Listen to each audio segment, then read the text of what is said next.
Hi, I'm Jeff. I'd like to talk to you a little bit about the differences between a wall-mounted faucet and a backsplash faucet. This information would apply to faucets and pre-rinse units. Wall-mount faucets have eccentrics.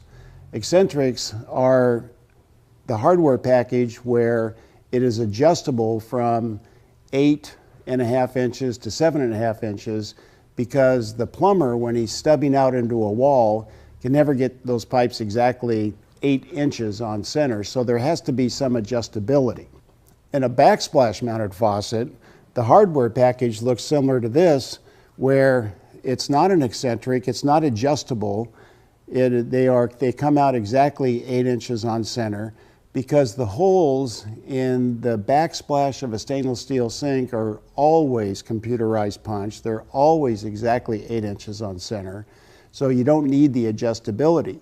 But when you talk Fisher backsplash faucets, what you get is you get the male nipple where the lock nut and the washer goes on so that you can attach the faucet to the stainless steel backsplash. It's the correct hardware package for mounting a faucet on a stainless steel backsplash. Whether you have a wall-mounted or a backsplash faucet, the actual back of the faucets look identical. The only thing difference is the hardware package that comes with either a wall mount or a backsplash.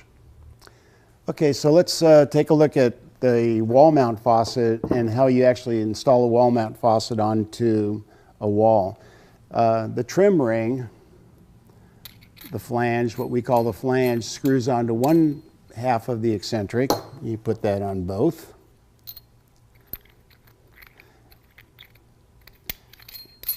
And screw them all the way down. And then you go to your wall and simply screw the eccentric onto the nipple assembly or the pipe sticking out of the wall.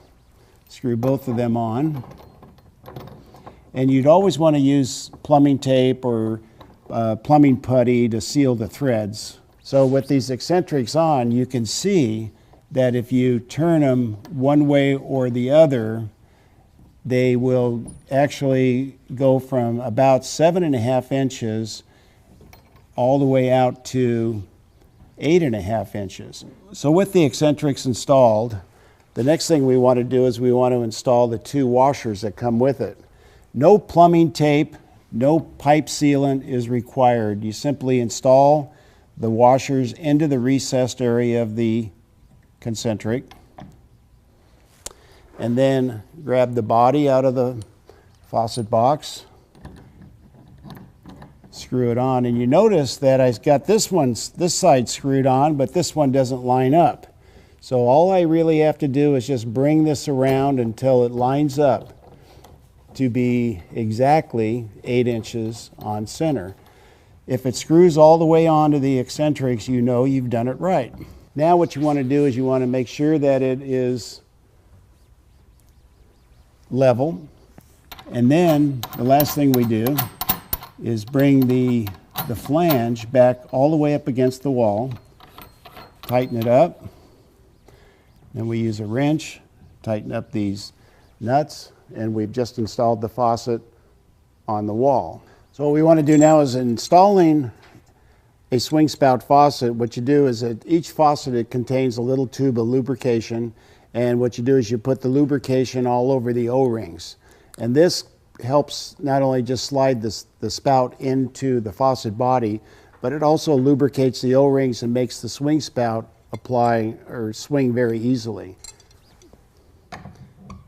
Line it up, straight up and down, pops right in, and then you tighten down the spout nut. Check to make sure the valves work smoothly, and they do. A perfect wall-mounted application. Okay, now we're going to install the backsplash hardware package to the Fisher faucet. It's always easier to install the faucet if you have the swing spout off. So we'll put that on later. So what we're going to do is install the washers into the concentrics. Install those onto the faucet body. Just screw them in nice and snug. Wanting to make sure that these washers stay onto the concentric and they don't drop out. And you can see that because they thread all the way in, so we know that they're secure.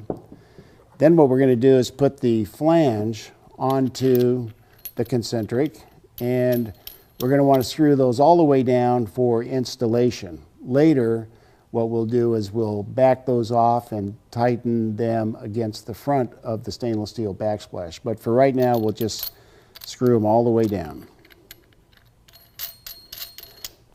Now what we'll do is we'll take this faucet over and see if it fits in the holes.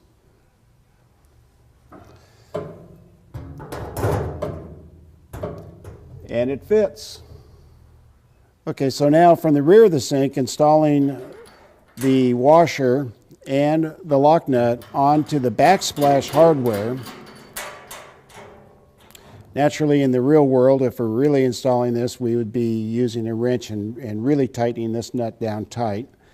Now, using the optional elbow, you would put plumbing tape, Teflon tape around the threads, and then screwing the elbow on to the nipple and tightening it up until it's very tight.